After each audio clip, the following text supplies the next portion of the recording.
الحمد لله الذي فضل سيدنا ومولانا محمدا صلى الله تعالى عليه وسلم على العالمين جميعا، وأقامه يوم القيامة للمذنبين المتنفسين الخطائين الهالكين شفيعا، وصلى الله تعالى عليه وسلم وبارك عليه وعلى كل من هو محبوب ومرضي لديه صلاة تبقى وتدوم بدوام الملك الحي القيوم. وأشهد أن لا إله إلا الله وحده لا شريك له، ونشهد أن محمدا عبده ورسوله. أما بعد، فأعوذ بالله من الشيطان الرجيم. بسم الله الرحمن الرحيم. لقد من الله على المؤمنين إذ بعث فيهم رسولا. وقال الله تبارك وتعالى في مقام آخر: قل بفضل الله وبرحمته فبذلك فليفرحوا. صدق الله مولانا العظيم، وصدق رسوله النبي الأمين المتين المختار الكريم، ونحن على ذلك من الشاهدين والشاكرين، والحمد لله رب العالمين. هو الحبيب الذي ترجى شفاعته لكل حول من الأحوال المقتحم. ثم رضا عن أبي بكر وعن عمر وعن علي وعن عثمان ذي الكرم. يا رب بالمصطفى بلغ مقاصدنا فاغفر لنا ما مضى يا واسع الكرم. يا رب العالمين يا رب العالمين. حاضرین محفل، السلام علیکم ورحمۃ اللہ وبرکاتہ۔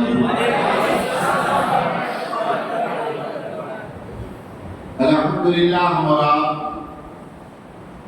آج اس عظیم محفل میں شریک ہیں جس محفل کے بارے میں کہا گیا کہ یہ ایسی محفل ہے جس پر اللہ تبارک و تعالی فرشتوں کے درمیان فخر فرماتے ہیں۔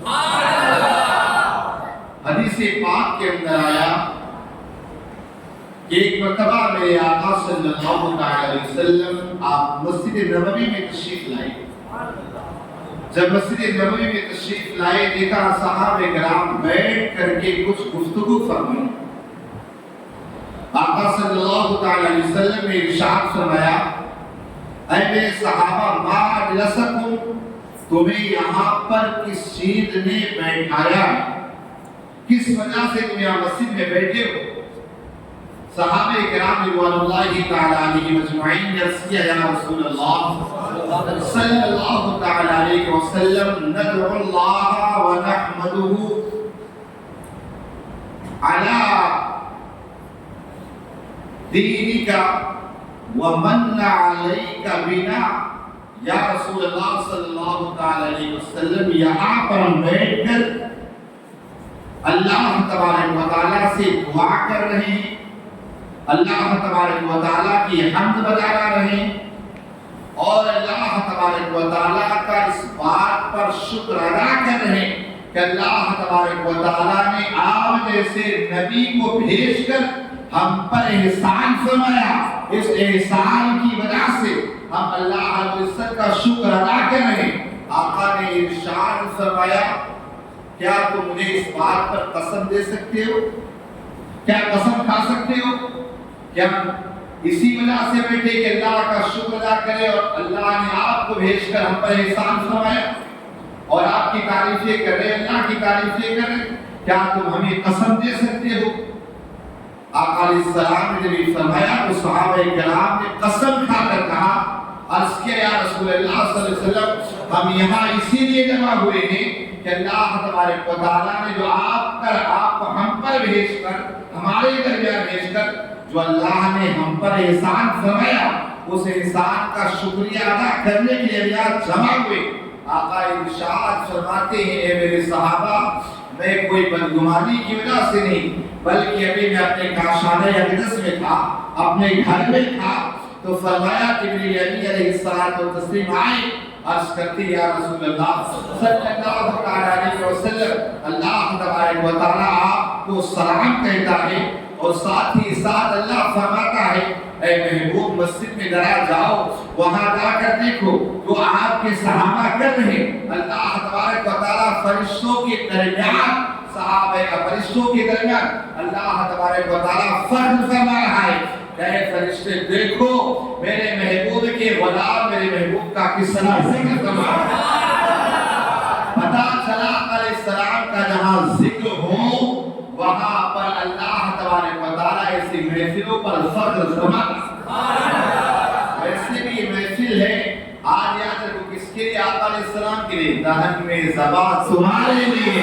بدن میں حجاب تمہارے لیے، ہمارے آباد تمہارے لیے، تھے بہار۔ بس ہمارا ہر کام کس کے لیے ہے؟ مصطفیٰ کے لیے۔ ظاہر سی بات یہ اور بات ہے کہ زبانی دعوے کر رہے سمجھے نا، بولنے میں کیا جاتا ہے، حقیقت سے کچھ نہیں، پھر چاہے فجر میں سورے پڑھے رہ جاؤ، بس بولنے میں کیا جاتا ہے۔ لیکن بہرحال ابھی جو کرنا ہے، آج اتنا اپنے آپ کو تھکاؤ، تھک کر کے سو گے نا سکون کی نیند آئے گی۔ ہر دن دنیا کا کام کر کے سوتے ہو، آج مصطفیٰ کی نوکری کر کے سو گے۔ اللہ تعالیٰ اس محفل کو اپنی بارگاہ میں قبول فرمائے اور ہمارے لیے ذریعہ نجات بنائے، اور اللہ تبارک و تعالیٰ دونوں جہاں کی نعمتوں سے ہم سب کو مالا مال فرمائے۔ ہماری بلا تاخیر اپنی اور ساری کائنات کی مرکزی عقیدت بزرگ محسن انسانیت مالک جنت ہم غریبوں کے غمخوار آقا انعامدار، وہ نبی جسے قرآن نے یاسین اور طٰہٰ کہا، وہ نبی جسے قرآن پاک نے کاف ہا یا عین صاد کہا، وہ نبی جس کی شان یہ کہ آسماں اگر تیرے طلبوں کا نظارہ کرتا، روز ایک چاند تصدق میں اتارا کرتا، اور وہ نبی جن کی شان یہ کہ جن کے طلبوں کا دھورن ہے آب حیات ہے، وہ جانے مسیحا ہمارا نبی، وہ نبی جن کی شان یہ کہ ہاتھ جسم اٹھا غنی کر دیا، اور پہلے سخاوت پہ لاکھ سلام، وہ نبی جن کی شان یہ کہ جس طرف اٹھ گئی دم میں دم آ گیا، اس نگاہ عنایت پہ لاکھ سلام، وہ نبی جن کی شان یہ ہے اللہ اکبر کی پتری پتری گلے قدس کی پتیاں، ان لبوں کی نزاکت پہ لاکھوں سلام، وہ نبی جن کو جو شان والا کہ سب سے اولا والا ہمارا نبی، سب سے بالا والا ہمارا نبی، اپنے مولا کا پیارا ہمارا نبی، دونوں عالم کا دولہ ہمارا نبی، کہا خلق سے اولیاء، اولیاء سے رسول، اور رسولوں سے اعلیٰ ہمارا نبی، کہا کون دیتا ہے دینے کو وہ چاہیے، کون دیتا ہے دینے کو وہ چاہیے، دینے والا ہے سچا ہمارا نبی، خود نہیں جس کے آگے سبھی مشالے شمع وہ لے کر آیا ہمارا نبی، اور کیا سارے اچھوں میں اچھا سمجھیے جسے ہے اس اچھے سے اچھا ہمارا نبی، ہے سارے اونچوں میں اونچا سمجھیے جسے ہے اس اونچوں سے اونچا ہمارا نبی، اور اللہ کی سرتابہ تکم شان ہے یہ، انسان ہے انسان و انسان ہے یہ، قرآن کو بتاتا ہے ایمان ہے، ایمان یہ کہتا ہے میری جان ہے، اسی نبی کی شان میں دل لگا کر باوجہ رسول پاک کی سے پیش کرے اللہ القلوب ودوائها وعافظ الأبدان وشفائها ونور الأبصار وضيائها وعلى آله وصحبه وبارك وسلم. بڑے الصلاة والسلام عليك يا رسول الله. الصلاة والسلام عليك يا حبيب الله. الصلاة والسلام عليك يا رحمة للعالمين. الصلاة والسلام عليك يا راحة العاشقين. الصلاة والسلام عليك يا محبوب رب العالمين. وعلى آلك وأصحابك يا نور الله صلى الله تعالى عليه وسلم. الحمدللہ ہم نے درود اور سلام پڑھا. یہ درود اور سلام پڑھنا آقا سے اپنی پہچان کو بڑھانا ہے. ارے وہ جو نبی وہ شان والے ہیں، اللہ اکبر، وہ نبی ایسی شان والے ہیں، اللہ اکبر. آپ کو بتاؤں کہ انسان تو انسان، اگر پتھر بھی اگر میرے آقا پر ضرورت پڑے آقا اسے بھی جانتے ہیں. حضرت ابو امامہ باہلی کہتے ہیں صحابی رسول ہے، کہتے ایک مرتبہ میں حضور کے ساتھ سفر میں تھا، حضور کے ساتھ سفر میں تھا. اب ایک مقام پر آقا علیہ الصلوۃ والتسلیم آرام فرمانے لگے. میں بیٹھا کیونکہ اس زمانے کے اندر چور ڈاکو لٹیرے سب کا ڈر رہتا تھا کہ میں بیٹھا تھا. اب آقا علیہ السلام آرام فرما رہے تھے. جب آقا علیہ السلام آرام کر رہے تھے کہا میں نے دیکھا ایک سامنے جو درخت تھا وہ دائیں ہلا بائیں ہلا آگے ہلا پیچھے ہلا. میں سوچا یہ کیا کر رہا ہوں. درخت تھا وہاں سے چل کر کے آیا، آ کر کے میرے آقا علیہ السلام کے قدموں کے پاس تھوڑی دیر کھڑا رہا اور اس کے بعد واپس کے اپنی جگہ جس طرح تھا اسی طرح لگ گیا.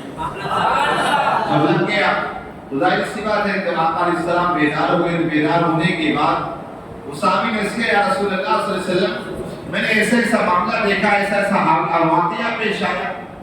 آقا علیہ السلام نے نہیں فرمایا بھائی میں تو سو رہا تھا، مجھے کیا. آقا علیہ السلام و تسلیم یہ نہیں فرمایا میں تو سو رہا تھا میرے کو کیا پتا چلے. ارے نبی سوتا ہے آنکھیں بند ہوتی دل بیدار ہوتا ہے.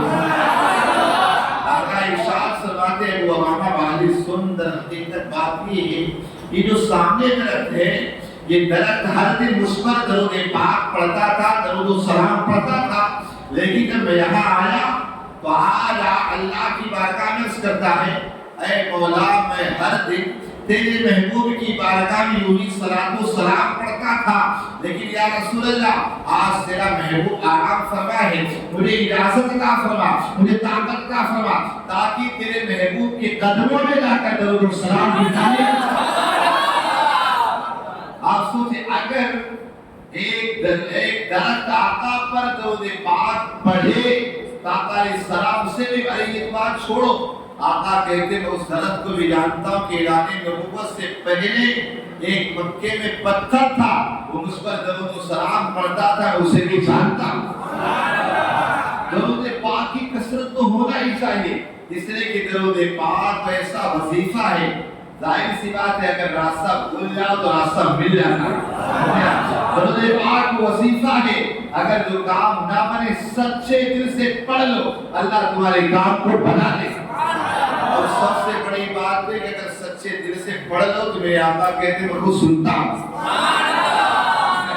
آقا نے جب ارشاد فرمایا کہ صحابی نے کہا تھا حضور آپ ہمارا درود و سلام سنتے ہیں بعد میں اور آئیں گے اور دور دراز ان کا صلاۃ و سلام کیسے سنتے ہیں، ان کا صلاۃ و سلام کیسے سنتے ہیں.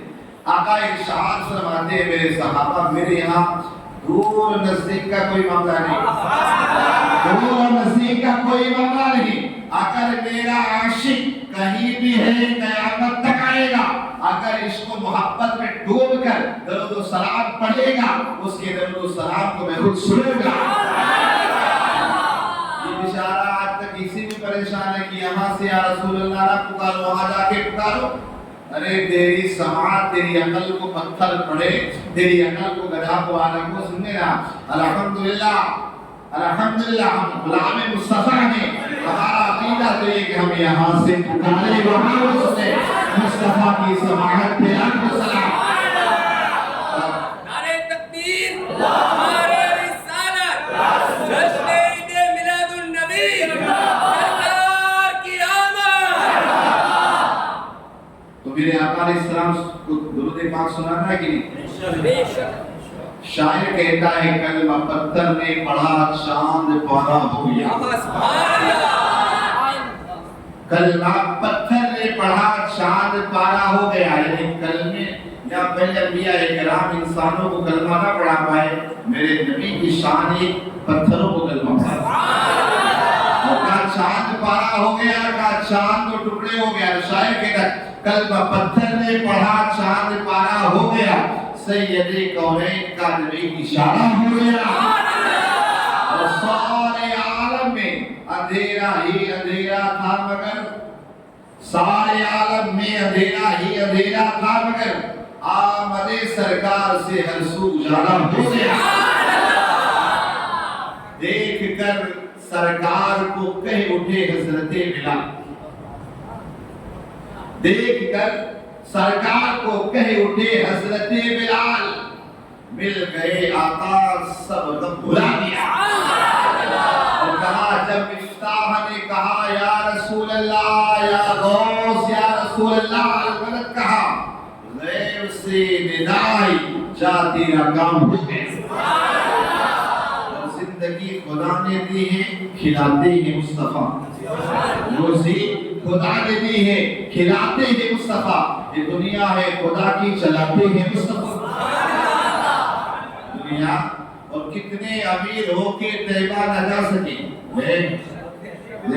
کتنے امیر ہو کے طیبہ نہ جا سکے، جاتے وہی ہیں جن کو بلاتے ہیں، جن کو بلاتے ہیں مصطفیٰ۔ اور بچپن کی عمر ہے، کام کو دیکھیے، بچپن کی عمر ہے، کام کو دیکھیے، انگلی پہ اپنے چاند کو نچاتے ہیں مصطفیٰ، انگلی پہ چاند کو اپنے نچاتے ہیں مصطفیٰ۔ اور کہا، سو جاؤ پڑھ کر درود و سلام، سو جاؤ پڑھ کر اپنے آقا پر درود و سلام۔ کیوں؟ اس لیے کہ خواب میں تشریف لاتے ہیں مصطفیٰ۔ ایک مرتبہ درود پاک پڑھے، اللہم صلی علی سیدنا وعافی ذاتی و صفائی کا نبی رسائی و سیائی وعلا علیہ وصحبہ وبارک وسلم۔ آج کے ٹاپک ہے، ٹاپک یہ کہ میلاد مصطفیٰ صلی اللہ علیہ وسلم منانے سے ملتا کیا کیا؟ میلاد مصطفیٰ ملا منانے سے اللہ کی رحمت برستی، میلاد مصطفیٰ منانے سے اللہ راضی ہوتا ہے، میلاد مصطفیٰ منانے سے مصطفیٰ راضی ہوتے ہیں۔ ابھی سبحان اللہ بولا نہیں نکلنا۔ میلاد مصطفیٰ منانے سے قبر کا عذاب دور ہوتا ہے، میلاد مصطفیٰ منانے سے آقا کی شفاعت نصیب ہوتی ہے، میلاد مصطفیٰ منانے سے خواب میں میرے آقا تشریف لاتے ہیں۔ اب دیکھیے، پہلی بات میں نے کہا کہ میلاد مصطفیٰ منانے سے قبر کا عذاب دور ہوتا ہے۔ اب دیکھیں حدیث پاک اٹھائے، بخاری کی حدیث پاک کے، بخاری کے اندر یہ آیا، آقا علیہ السلام کا چچا ابو لہب جو بدترین کافر تھا، آقا کو ستایا کرتا تھا، انتقال ہو گیا۔ انتقال کے بعد حضرت عباس جو ابو لہب کے بھائی تھے، حضرت عباس نے خواب میں دیکھا، ابو لہب پوچھا، ابو لہب کیا حال ہے، کیا معاملہ ہے تیرے ساتھ، اللہ نے تیرے ساتھ کیا معاملہ کیا؟ ابو لہب کہنے لگا، بھائی عباس بڑا پریشان ہو، بڑا سختی میں ہو، بڑا پریشانی کے عالم میں، بہت پریشان۔ کہا لیکن جب سوموار کا دن آتا ہے، پیر کا روز آتا ہے، تو کہا اس دن میرے عذاب میں کمی ہو جاتی، اور ساتھ ہی ساتھ اس میرے انگلی سے جب اس یہاں سے شیر ٹھنڈا پانی نکلتا ہے، اسے چوس لیتا ہوں، مجھے سکون مل جاتا ہے۔ کہا اس کی وجہ کیا ہے؟ کہا در حقیقت بات یہ ہے کہ جب عبداللہ کے گھر محمد کی پیدائش ہوئی، میری لونڈی جو سویبہ تھی وہ آ کر کہنے لگی، اے ابو لہب تیرے گھر میں کہا ایک بھتیجے کی ولادت ہوئی ہے، بیٹا سمجھ کر، بھتیجا سمجھ کر، کہا میں نے جس انگلی کے اشارے سے اپنی باتی، اپنی لونڈی سویبہ کو آزاد کیا تھا، کہا اس آزاد کرنے کی وجہ سے کہا اللہ تبارک و تعالیٰ نے کہا میرے عذاب میں پیر کو روز کمی بھی فرما دیتا ہے، اور ساتھ ہی ساتھ جس انگلی کے اشارے سے آزاد کیا تھا کہا اس سے ٹھنڈا پانی بھی نکلتا ہے، جس سے چوس لیتا ہوں، پورا ہفتہ آرام ہوتا ہے، لیکن پیر کے روز جب آتا ہے تو اس سے مجھے بڑی راحت مل جاتی ہے۔ اللہ اکبر، حدیث پاک بخاری کی ہے۔ اب آپ سوچو، اگر ایک بدبخت کافر آقا علیہ الصلوۃ والتسلیم کی ولادت کی خوشی میں، نبی کی خوشی میں نہیں بلکہ بھتیجا سمجھ کر اگر آزاد کر دے تو اللہ تبارک و تعالیٰ اس کے عذاب میں تخفیف فرما دیتا ہے، قبر کے عذاب کو کم کر دیتا ہے، قبر میں اسے ٹھنڈا پانی مل جاتا ہے۔ ہم تو غلامان مصطفیٰ ہیں، آقا کے دیوانے ہیں، اگر آقا کا میلاد منائیں تو اللہ تبارک و تعالیٰ ہمارے قبروں کے عذاب کو دور فرما دیتا ہے۔